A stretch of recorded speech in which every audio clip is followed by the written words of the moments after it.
नमस्कार, business plus HD टेलिभिजनको news bulletin business टुडेमा स्वागत छ। म प्रमिला खतिवडा। सुरुमा हेडलाइन्स।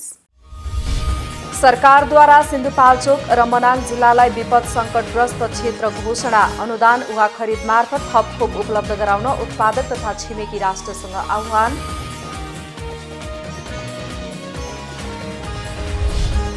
कक्षा 12 को परीक्षा साउनको अन्तिममा गर्ने राष्ट्रिय परीक्षा बोर्डको तयारी। गत वर्षको मूल्याङ्कन पद्धति प्रभावकारी नदेखिएकाले यो वर्ष 100 पूर्णाङ्कको भौतिक उपस्थितिमा गर्ने परीक्षा बोर्डको निर्णय।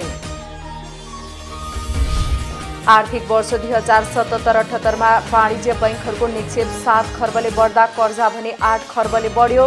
10 महिनाको तथ्याङ्क अनुसार सबैभन्दा धेरै कर्जा शेयर धितोमा 87%ले वृद्धि। भैरह हावाफन्सार कार्यालयको राजस्व सङ्कलनमा लक्ष्यभन्दा बढी प्रगति। कार्यालयले विगत 3 वर्षको असफलता तोड्दै 112.54% राजस्व असुल गर्न सफल। र डोटी जोरायल गाउँपालिका 1 पोखरी डाँडामा डोटेली संस्कृति झल्किने सांस्कृतिक सङ्ग्रहालयको निर्माण। सङ्ग्रहालयले पर्यटन विकासमा टेवा पुर्याउने विश्वास।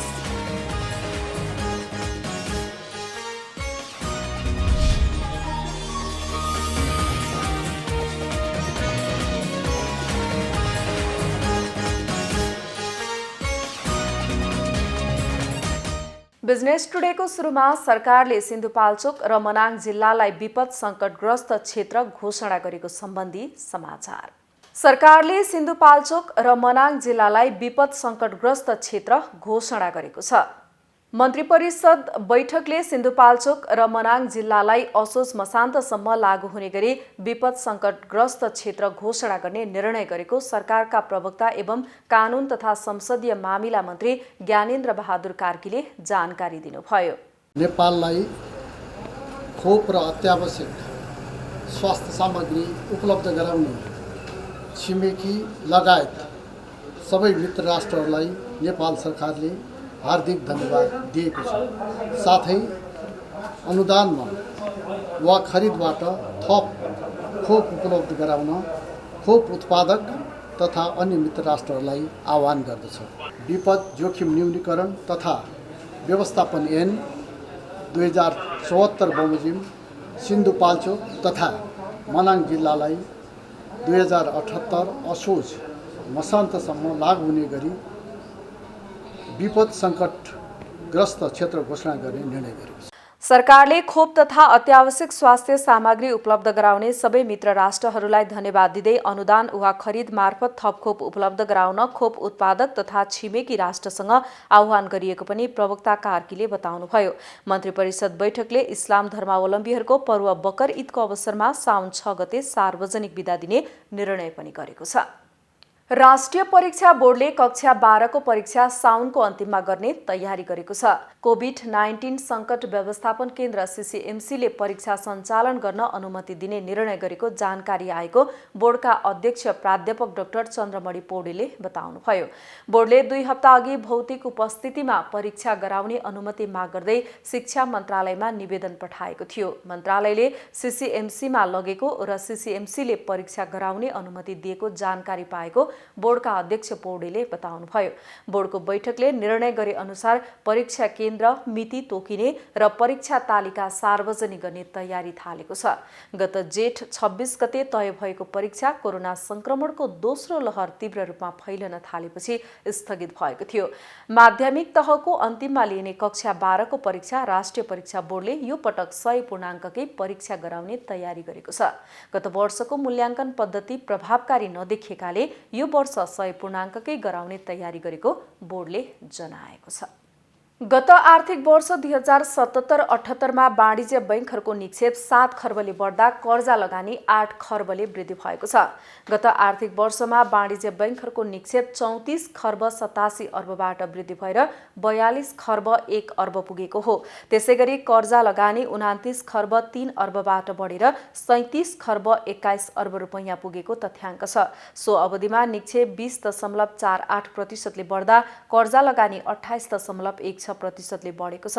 गत आर्थिक वर्षको मौद्रिक नीतिले भने कर्जा लगानीको वृद्धि 20% सीमित राख्ने लक्ष्य लिएको थियो। लक्ष्यभन्दा 2 खर्ब 37 अर्ब रुपैयाँले कर्जामा वृद्धि भएको छ।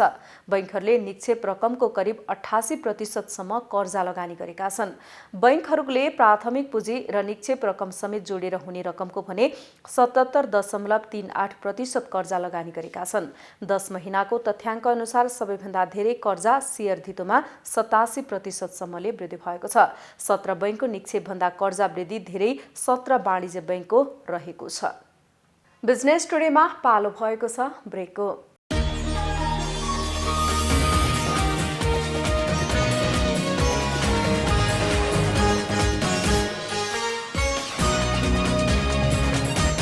बिजनेस टुडेमा पुनः स्वागत छ। अब बाँकी समाचार। भन्सार विभागले तोके अनुसार भैरहवा भन्सार कार्यालयले विगत 3 वर्षदेखि राजस्व असुली गर्न सकिरहेको थिएन। तर यस वर्ष भने भैरहवा भन्सार कार्यालयले राजस्व सङ्कलनमा लक्ष्यभन्दा बढी प्रगति गरेको छ। आर्थिक वर्ष 2074-75 मा 81 अर्ब 43 करोड 77 लाख 92 हजार लक्ष्य तोकिएकोमा 86% मात्र अर्थात् 70 अर्ब 28 करोड 93 लाख 5 हजार राजस्व असुली भएको थियो। चालू आर्थिक वर्षमा भैरहवा भन्सार कार्यालयले विगत 3 वर्षको असफलता तोड्दै 112.54% राजस्व असुली गरेको छ। यस वर्ष 79 अर्ब 65 करोड राजस्व असुली लक्ष्य पाएको कार्यालयले वर्षको अन्त्यसम्ममा 1 खर्ब 12 अर्ब राजस्व असुली गरेको कार्यालयले जनाएको छ। 65 करोड राजस्व सङ्कलनको लक्ष्य प्राप्त भएको थियो। त्यसमध्ये हिजोसम्मको अवस्थालाई आज एक दिन अझै बाँकी छ। हिजोसम्मको अवस्थामा 112 अर्ब सङ्कलन गरिसकेका छौँ। त्यो लक्ष्यको 112% नै हो। पछिल्लो चरणमा यो आर्थिक वर्ष आर्थिक क्रियाकलापहरू बढेको कारणले आयातमा चाहिँ केही वृद्धि भएको छ। राजस्व महसुल तिर्ने वस्तुहरूको आयात बढेको छ। जस्तै गाडी मोटरसाइकलहरूको आयात बढेको छ। औद्योगिक कच्चा पदार्थ बिलेटहरू फलामका सामानहरू निर्माण सामग्रीहरूको चाहिँ आयात बढेको कारणले राजस्व चाहिँ वृद्धि भयो। कोभिडको प्रभाव परेर अन्य क्षेत्र बन्द भए पनि भैरहवा भन्सार कार्यालय बन्द नहुँदा पनि यसले राजस्व असुली वृद्धिमा प्रभाव पारेको हो। भारतबाट नेपालतर्फ विशेष गरी मोटरसाइकल, एमएस बिलेट बाहेक जीप, कार र van, high speed diesel, glaze tile, single तथा डबल क्याब पिकअप गाडी, ट्रक, मिनी ट्रक एवं पेट्रोल लगायतका वस्तु आयात हुने गरेका छन्। भैरहवा भन्सार कार्यालय निर्यात लक्षित भन्सार नरहेको कारण यहाँबाट न्यून रूपमा निर्यात हुने गरेको छ। हामी खास गरी यो भन्सार निर्यात ओरिएन्टेड भन्सार चाहिँ होइन। त्यसमा पनि सामान्य रूपमा निर्यात चाहिँ भइरहेको छ र निर्यातका धेरै चाहिँ प्रोडक्टहरू यहाँबाट छन्। कृषिजन्य प्राथमिक कृषिजन्य उत्पादन र केही मात्रामा पशुदेखि सोयाबिन आयल र तयारी जुट अन्य कपडाहरू केही मात्रामा चाहिँ निकासी हुन्छ। भैरहवा भन्सार हुँदै विशेष गरी स्टिलका भाँडाकुँडा, चोकर, भुस, जडीबुटी, खोटो, रोजिन, बोरा, झोला, अन्य कपडा पदार्थ, प्लास्टिकको नली, पाइप, रेसाको कपडा लगायतका वस्तु निर्यात हुने गरेका छन्। लुम्बिनी प्रदेश सरकारले पूर्वाधार बिना नै हतारोमा प्रदेशको स्थायी राजधानी दाङ देउखुरीमा बुटबलबाट मन्त्रालय र कार्यालय सार्नका लागि ताकेता गरेपछि कर्मचारीहरूले विरोध गरेका छन्। शून्य भौतिक संरचना रहेको देउखुरीमा राजधानी सार्न प्रदेश सरकारका मुख्यमन्त्री सहित मन्त्रीहरूले दबाब दिन थालेपछि प्रदेशमा कार्यरत विभिन्न 4वटा संगठनका नेताहरूले प्रदेश प्रमुख सचिव भरत मर्डी सुवेदी समक्ष मौखिक डेलिगेसन गएर समस्याका बारेमा अवगत गराए। सामूहिक रूपमा गएका उनीहरूले भौतिक पूर्वाधार तयार नहुँदै मन्त्रालय सार्दा कर्मचारीहरूलाई पर्ने समस्याका बारेमा प्रमुख सचिवलाई जानकारी गराएका छन्। हामी कर्मचारीहरू राजधानी सर्भिस नजाने भन्ने कुरा हाम्रो निजामती सेवामा त्यस्तो कल्चरै छैन। तर त्यहाँ गइरहँदाखेरि हामीले खाने बस्ने व्यवस्था चाहिँ त्यो सुनिश्चित होस्। अहिले हामी जहाँ देख्छौँ, म पनि त्यहाँ गएको छु, त्यो ठाउँमा पुगिरहँदा त्यहाँ बस्ने कुराको व्यवस्था नभएको अथवा राजधानी सार्ने व्यवस्था नभएको, त्यहाँको स्कुल सरिनसकेको अवस्थामा जबरजस्ती सार्ने कुराको हामीलाई स्वीकार्य छैन भन्ने कुरा हामीले सहरमा राख्यौँ र उहाँहरूले ती कुरामा हामीलाई ब्रिफिङ गर्नुभयो। निजामती कर्मचारीहरूको आधिकारिक ट्रेड युनियन नेपाल निजामती कर्मचारी युनियन, नेपाल निजामती कर्मचारी युनियन सङ्घ र नेपाल निजामती कर्मचारी सङ्गठनका नेताहरूले संयुक्त रूपमा कर्मचारीलाई पर्ने समस्याका बारेमा प्रमुख सचिव सुवेदीलाई जानकारी गराएको र सोको व्यवस्था गरेर मात्र मन्त्रालय सार्न आग्रह गरिएको छ। लुम्बिनी प्रदेश सरकारमा 4,436 जनाको दरबन्दी रहेको छ। सोमध्ये अहिले 1,142 कर्मचारी पदरिक्त छ। सचिवसँगको डेलिगेसनमा मिडियालाई प्रवेशमा रोक लगाइएको थियो। डोटी जिल्लाको जोरायल गाउँपालिका 1 पोखरी डाँडामा डोटेली संस्कृति झल्किने सांस्कृतिक सङ्ग्रहालय बनेको छ। परम्परागत रूपमा प्रयोग गरिँदै आएका सामग्रीहरूको महत्त्वलाई संरक्षण र प्रचार प्रसार गरी पर्यटन विकासमा टेवा पुर्याउन सङ्ग्रहालयको स्थापना गरिएको हो। डोटी जिल्लालाई भाँडाकुँडा, पहिरन, भेषभूषा, बाजागाजा, कृषि सामग्री, पाटी पौवा जस्ता मूर्त संस्कृति र देउडा, धमारी, कर्को जस्ता अमूर्त संस्कृति सम्पदाको धनी मानिन्छ। तर पछिल्लो समयमा ती संस्कृतिहरू लोप हुने अवस्थामा पुगेका छन्। डिभिजन वन कार्यालय डोटीले पुराना संस्कृति चालचलन जोगाइराख्नु पर्छ भनेर सांस्कृतिक सङ्ग्रहालयको स्थापना गरेको हो। र यो कार्यक्रमलाई कसरी लैजाने, यो कार्यक्रमलाई कसरी खर्च गर्ने भन्ने विषयमा हाम्रो यो एउटा जिल्ला परिषद त्यसले प्रस्तावित संरक्षित वनको जिल्ला परिषद र 2टा पालिकाका इकाइ परिषदहरू पनि छन् र हामी सबैजना बसेर सम्बन्धित पक्षहरू बसेर छलफल गर्दाखेरि निस्केको कार्यक्रम हो। यो उहाँबाट तोकिएर आएको कार्यक्रम होइन, हामीले नै यहाँबाट छलफलबाट आएको यो एउटा सङ्ग्रहालय बनाउँ कि सङ्ग्रहालय बनाउन पाएदेखि सांस्कृतिक झल्किने खालका पुराना हाम्रो जुन हाम्रा परम्परागत हाम्रा यहाँका सामानहरू लगाउने सामानहरू, खानाको लागि अथवा उपयोग गर्ने सामानहरू कस्ता थिए त्यसको चाहिँ एउटा सङ्ग्रहालय बनाउँ त भन्ने हिसाबले हामीले चाहिँ त्यसलाई चाहिँ हाम्रो मनमा आयो र यो कार्यक्रममा हामीले बजेट 4 लाख रुपियाँ बजेट विनियोजित गऱ्यौँ। पुर्खाले गर्दै मान्दै आएको वेशभूषा र संस्कृतिलाई आउने सन्ततिले हेर्न पाउने र ऐतिहासिक परम्पराले पर्यटकलाई भित्राउने आय आर्जनमा पनि टेवा पुर्याउने देखिन्छ। यस क्षेत्रको कला संस्कृतिको जगेर्ना गर्न सङ्ग्रहालय बनेपछि लोप हुन लागेका कला संस्कृतिको संरक्षण हुनेछ। पहिले हाम्रा पुर्खाहरूले कुन प्रकारका वेशभूषा धारण गरेका थिए, के कस्ता सामग्री प्रयोग गरेका थिए भन्ने सम्बन्धमा जुन यो सङ्ग्रहालय बनेको छ यसले म लगायत सम्पूर्णलाई खुसी लागेको छ। यसले गर्दाखेरि हाम्रो संस्कृति र को संरक्षण सम्वर्धन हुनेछ। भोलिका पुस्ताले पनि हाम्रा पुस्ताले प्रयोग गरेका चिजहरू हेर्न पाउनेछन्। धेरै लोप हुन थालेका कुराहरूलाई हामीले यसरी राख्न पाउनु हाम्रो सौभाग्य हो, यो राम्रो कुरो हो। संरक्षित क्षेत्रभित्र पर्ने अन्य क्षेत्रको संवर्धन, संरक्षण, प्रवर्धन र पर्यटकीय गतिविधि सञ्चालन गर्न ठोस प्रस्ताव बनाउने सरोकारवालाहरू बताउँछन्। अब यसमा सबै कुराहरू पैसाले मात्रै हुन्छ भन्ने पनि छैन। अनि जस्तो अब यो मालाहरू, त्यो बालाहरू हामीले मतलब चाहिँ निःशुल्क पाएका हौँ। उहाँहरूको आमा बुवाको नाउँ त्यहाँ हामीले राखिदिनु पर्ने हो, जसले डोनेसन गरेका छन्। उहाँहरूलाई हामीले त्यही प्रतिबद्धता जाहेर गरेका छौँ र त्यही प्रकारले अझ पनि हामी खोज तलास गर्ने र मतलब चाहिँ राख्ने प्रयासमा पनि छौँ र केही रकम हामीसँग बचत जुन छ त्यो रकमलाई हामी त्यही पैसामा त्यही चिजमा खर्च गरेर भए पनि खरिद गरेर भए पनि हामी राख्छौँ। र अब यसपछिको चरणमा हाम्रो मिटिङ राख्छौँ। मिटिङ राखेर मिटिङबाट अब हामीले सबै कुराहरू परिपूर्ण भइसकेपछि बल्ल चाहिँ यसलाई अब हामीले कुन किसिमले लैजाने भन्ने एउटा नीति हामीले चाहिँ लिनुपर्ने। पछिल्लो समय थुप्रै धार्मिक तथा सांस्कृतिक कार्यहरूमा आधुनिक बाजागाजा, वेशभूषा र चालचलन भित्रिएको पाइन्छ। यसले पुराना संस्कृति लोप हुने देखिन्छ। यो हाम्रो लोप हुन गएको बाजेलाई थाहा थियो, हामीलाई त थाहै छैन त्यसको नाम पनि के हो भनेर।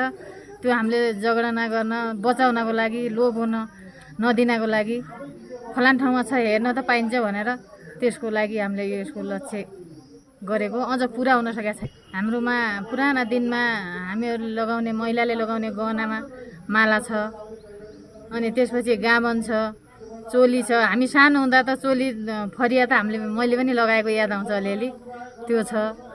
त्यसपछि बाजाहरू छ, नरसिङ्गाहरू छ, त्यस्तै गरेर सबै कुराहरू छ।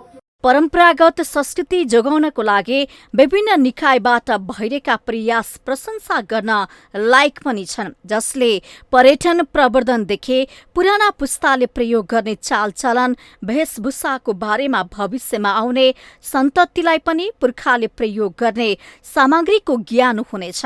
यस्ता अभियानले सार्थकता पाउनुपर्छ। डोटी सहकर्मी टेकबहादुर साउथको रिपोर्ट। बिजनेस टुडेमा पालो भएको छ ब्रेकको।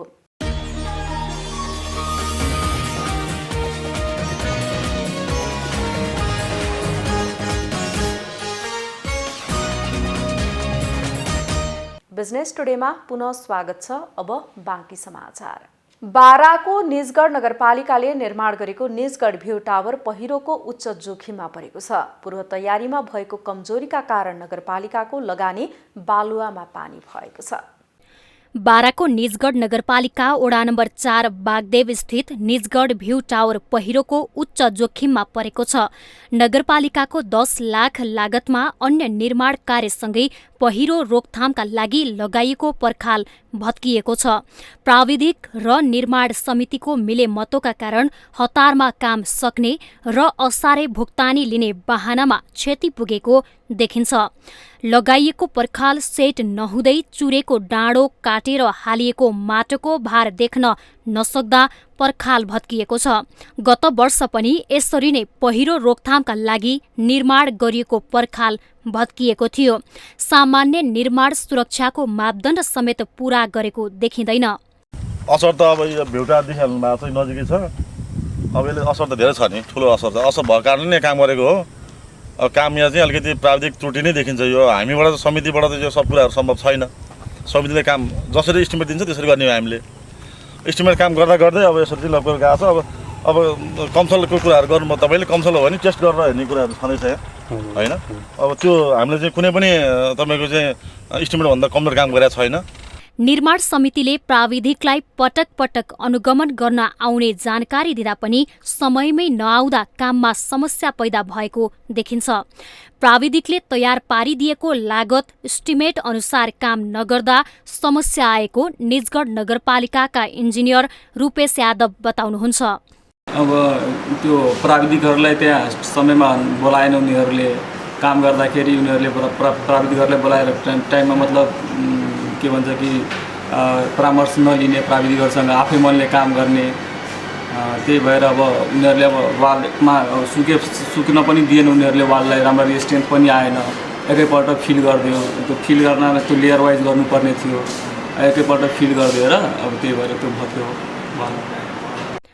4 वर्ष अघि करिब 56 लाखको लागतमा नगर विकास कोषको लगानीमा निजगढ भ्यू टावर निर्माण सम्पन्न गरेको हो। यस वर्ष सो पार्कमा थप कार्य गर्नका साथै सौन्दर्यकरण गर्न सङ्घीय सरकारबाट 55 लाख, प्रदेश सरकारबाट 5 लाख र निजगढ नगरपालिकाबाट 10 लाख गरी कुल 70 लाख रकम प्राप्त भएको छ। अहिलेसम्म 1 करोड भन्दा बढी रकम खर्च भए पनि पार्कले खासै गति लिन सकेको छैन। यो शहीद हिरालाल पार्कको नाममा पैसा आएको छ। त्यो पैसाले चाहिँ अब सही ठाउँमा राम्रो काम हुनुपर्छ भन्ने हाम्रो चाहना, हाम्रो शहीद परिवारको इच्छा हो। आम जनताको पनि चाहना त्यही नै हो। बजेट विनियोजन भएपछि अनुगमन अत्यावश्यक रहेको छ। तर कामको अनुगमन नहुँदा सरकारको लगानी बालुवामा पानी झैं भएको छ।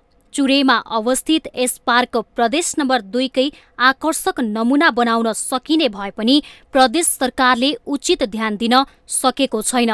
बारा सहकर्मी श्याम गुप्ताको रिपोर्ट। नेपाल भारत सीमा अन्तर्गत पर्सा जिल्लामा रहेका 1070 वटा सीमा स्तम्भमध्ये 3 वटा सीमा स्तम्भ बाढीले बगाएको छ। जिल्ला प्रहरी कार्यालय पर्साका प्रवक्ता प्रहरी नायब उपरीक्षक ओम प्रकाश खनालले यो वर्षको बाढीले वीरगञ्जदेखि ठोरीसम्मको 107 किलोमिटर लामो सीमामा रहेका 3 वटा सीमा स्तम्भ बगाएको बताउनुभयो। जम्मा हाम्रो रेकर्ड अनुसार चाहिँ जङ्गे ठुलो पिलर साबुत अवस्थामा 42 वटा छ, बेसाबुत अवस्थामा एउटा छ र मर्मत गर्नुपर्ने 6 वटा गरी जम्मा 49 वटा छ। अनि मझौलामा साबुत अवस्थामा 66 वटा छ, बेसाबुत एउटा छ, मर्मत गर्नुपर्ने 2 वटा, जम्मा 69 नै छ। 69 छ। त्यसपछि सानोमा चाहिँ साबुत 791 वटा छ, बेसाबुत 139 वटा छ, मर्मत गर्नुपर्ने अवस्थाको 11 वटा छ। जम्मा जम्मी 941 वटा पिलरहरू छन् अहिले सबै गरेर। 3 वटा पिलर चाहिँ बाढीले बगाएको भन्ने रेकर्डमा देखिन्छ। नापी कार्यालयको तथ्याङ्क अनुसार 1070 वटा सीमा स्तम्भ हुनुपर्नेमा 11 वटाको यकिन नभएको र 1059 वटा पिलर मध्ये 3 वटा बगाएको पाइएको हो। भारतसँग सीमा जोडिएको पर्सा जिल्लामा 39 वटा जङ्गे पिलर, 69 वटा मझौला पिलर र 941 वटा सानो पिलर रहेको तथ्याङ्क छ। यसमध्ये 6 वटा जङ्गे पिलर, 2 वटा मझौला पिलर र 11 वटा सानो पिलर मर्मत गर्नुपर्ने अवस्थामा रहेको प्रवक्ता खनालको भनाइ छ। बुटवलको ट्राफिक व्यवस्थापनको लागि विभिन्न टोल विकास संस्थाले ट्राफिक प्रहरीलाई ट्राफिक सङ्केत बोर्ड प्रदान गरेका छन्। बुटवलका विभिन्न टोल विकास संस्था तथा व्यावसायिक प्रतिष्ठानहरूले लुम्बिनी प्रदेश ट्राफिक प्रहरी कार्यालयलाई आइतबार 103 वटा ट्राफिक सङ्केत बोर्ड प्रदान गरेका हुन्।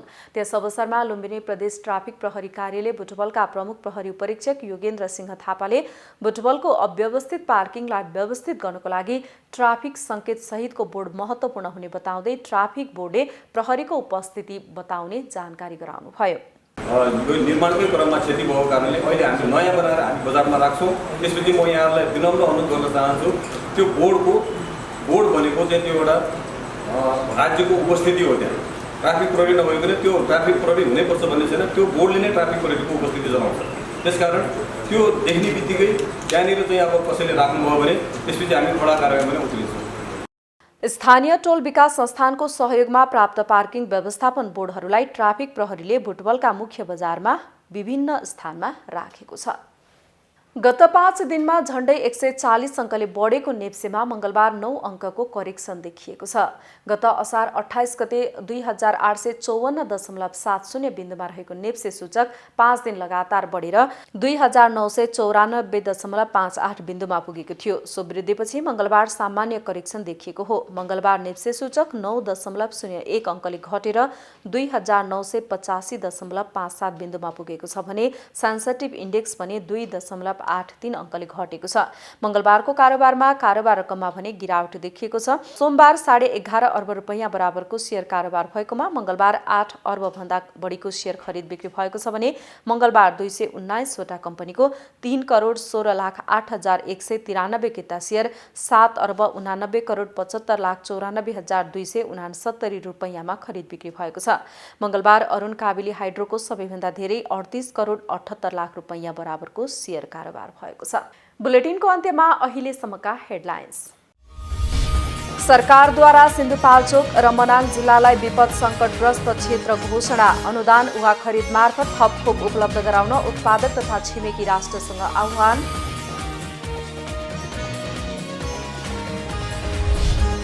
कक्षा 12 को परीक्षा साउनको अन्तिममा गर्ने राष्ट्रिय परीक्षा बोर्डको तयारी। गत वर्षको मूल्याङ्कन पद्धति प्रभावकारी नदेखिएकाले यो वर्ष 100 पूर्णाङ्कको भौतिक उपस्थितिमा गर्ने परीक्षा बोर्डको निर्णय।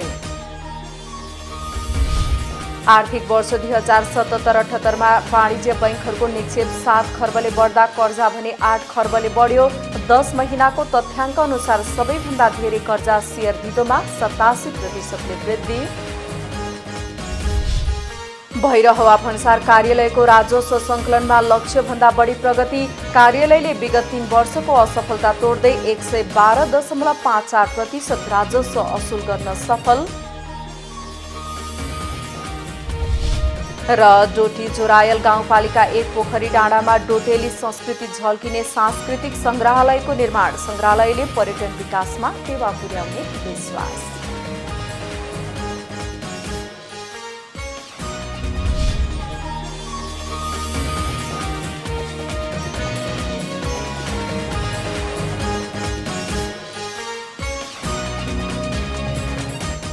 बिजनेस टुडे अहिलेलाई यति नै। हेर्दै रहनुहोला business plus HD television. Business plus, business first. नमस्ते।